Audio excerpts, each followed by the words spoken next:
Oh my god, you know what? We're gonna have to redo all of this. The mic's not on? Oh, wait a minute, it is on. Yay! Yes!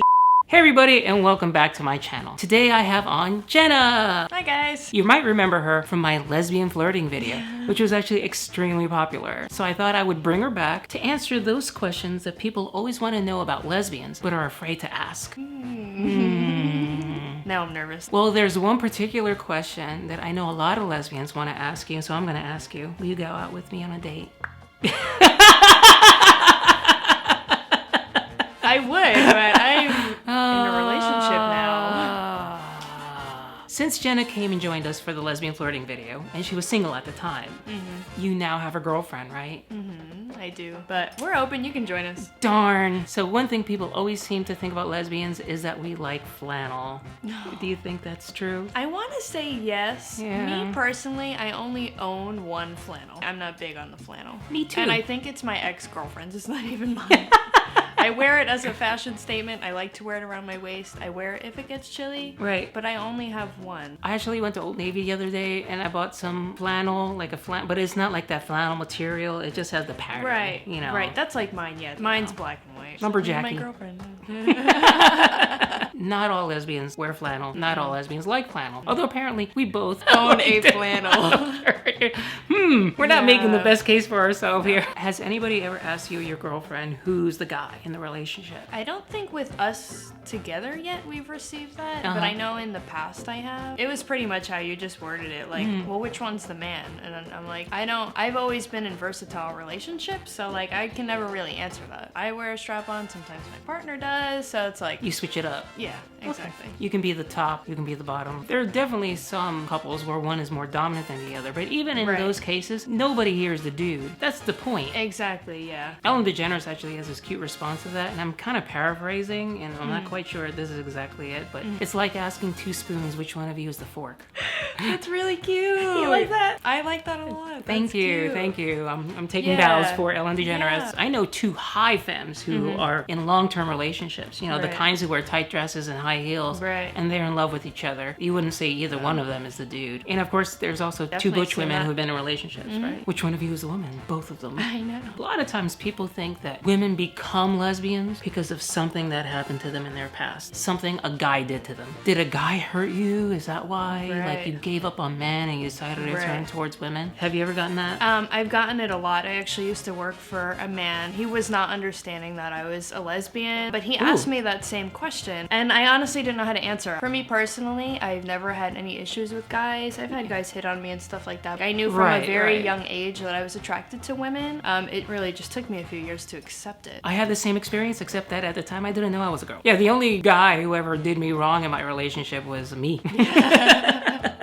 That's good. Thank you. There's also a lot of straight women who've been, abused by men. They still are attracted to still men. guys. I know my stepmother had an awful, awful childhood, and she's very much in love with my father. But it's funny, it's because it gives guys the power. I think we always want to give men the power. It's like they got rejected, and so they're into women now. If we could have a guy, we would totally have a guy. No. Right. Along those lines, I think people think that we don't like penetration in sex, and so we're not going to want to have sex with men, and blah, blah, blah. I, for one, actually love penetration. Me too. Right? I love it, yeah. I mean, I spend a lot of time and money to get a vagina, and I kind of like to put things in it. Me and my girlfriend were talking a week ago. I've actually never fingered myself. Used to masturbate a lot, but it would just be clitoral stimulation. But when I'm with a partner, I prefer like penetration. For me, even when I masturbate, I like penetration. So I will frequently use a sex toy, usually a vibrator. But I just don't want to be penetrated by a man's penis, attached to a man. For me, it's not even so much like penises that bother me. I've never seen one in real life. I feel like if I were to encounter that, it wouldn't be the actual penis itself. I'm not attracted to men. That like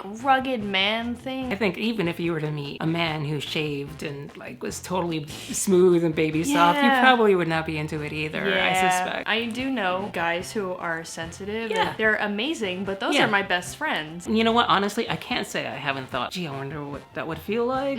But one, I can't think of a guy that I would even want to try that with. Yeah. And two, you have to like hold auditions. All right, drop them, boys. No, that one's too big. No, that one's too small. You just haven't met the right guy.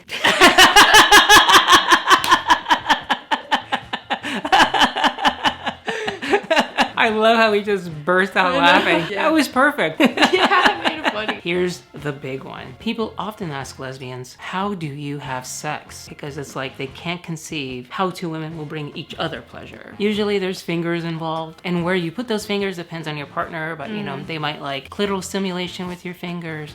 They might like you to penetrate them with your fingers. A very select few, they like to be penetrated with an entire fist. If you're not willing to go down on a girl, that is probably gonna be a problem in a lot of lesbian relationships. Right. Not all girls need that. That's kind of a bread and butter mainstay. Porn. You'll often see women like scissoring. I'm not a scissory person. Women obviously will sometimes like lay on each other and pound genitals next to each other. That's one way. So there's all kinds of ways to have sex. Putting on a strap on and fucking a girl with it, you know.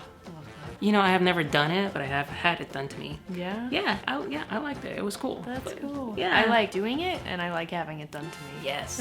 Not to mention that it can go on and on and on. It's amazing. I highly recommend it. I think people just kind of think, oh, because there's not a penis involved, that isn't really sex. Along those lines, we're talking a lot about sex toys. A lot of people ask us, why are your sex toys shaped like penises if you don't like penises? For me, I never really had an issue with penises. Biologically, how your anatomy's set up, like that shape, because there's a lot of like dildos that are just straight plastic and you try to shove that in there and it sucks. Not comfortable, not for me at least. I like it to be kind of have like a curve, some like ridges. I actually do have a dildo that looks very, very much like a penis. In fact, it looks very, very much like my old penis, which is kind of freaky. I really like the realistic ones because of the material. Despite the fact that we are lesbians, it doesn't mean that what we have wasn't kind of designed to accept a penis. I think the day my vibrator dies, I'm probably gonna have a funeral for it. I'm probably gonna like dress in black, like bury it in my backyard, put it in a shoebox.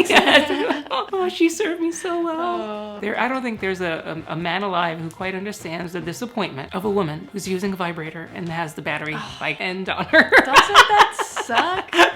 That sucks. I get so mad at that. And then even sometimes when you start and you know the battery's low, you're just like, please, like, you're hoping you can eke it out. The last question. If you're going to date a woman who's very masculine looking, then why wouldn't you be willing to date men? That's a good question. I've always been attracted to other feminine lesbians. Right, yeah. I've never really been attracted to like, you know, the stud or like the butch girls. Right. But that's just like a personal preference for me. I feel like maybe in general though, it's not really like an outer appearance, because you know, when a girl takes her clothes off, doesn't matter what kind of clothes they are, if they're masculine clothes or feminine clothes, like she still has a woman's body. I've seen relationships too where you see like a butch girl and a feminine girl, but the butch girl ends up being more passive and the feminine one ends up being more dominant, and it's just like, whoa, plot twist. Some of these women that I've seen, they have actually even not very feminine bodies. They'll even work to make them less feminine. They'll you know, strap down their breasts and they'll do other kinds of things. That doesn't mean that they're not still essentially women, just like trans women, really. What makes us women is not our body parts, it's all the rest of it, you know, the things that are really hard to quantify. If you sit down and talk to a guy, it's a different experience. For me, I don't really connect emotionally as well with men that I do with women. I would totally not be able to be mentally there. Yeah, me neither. You know, I wouldn't even know what to do. Like, I always tell guys, like, listen, you wouldn't even want to try because like I have no experience. Yeah, but I'm sure they're willing to give it a try. I hope you enjoyed that. I did. That was fun. Jenna, you're so professionally performing, right? My Facebook and my Instagram are Dantei Grace. You can see all my juggling things, all my traveling things now. I work with the Dirty Dolls, and we travel all up and down the East Coast doing shows. I will put a link to all of Jenna's socials where you can keep track of her and her performing schedule and all of that down below. And on that note, like, share, and subscribe, and see you around the interwebs.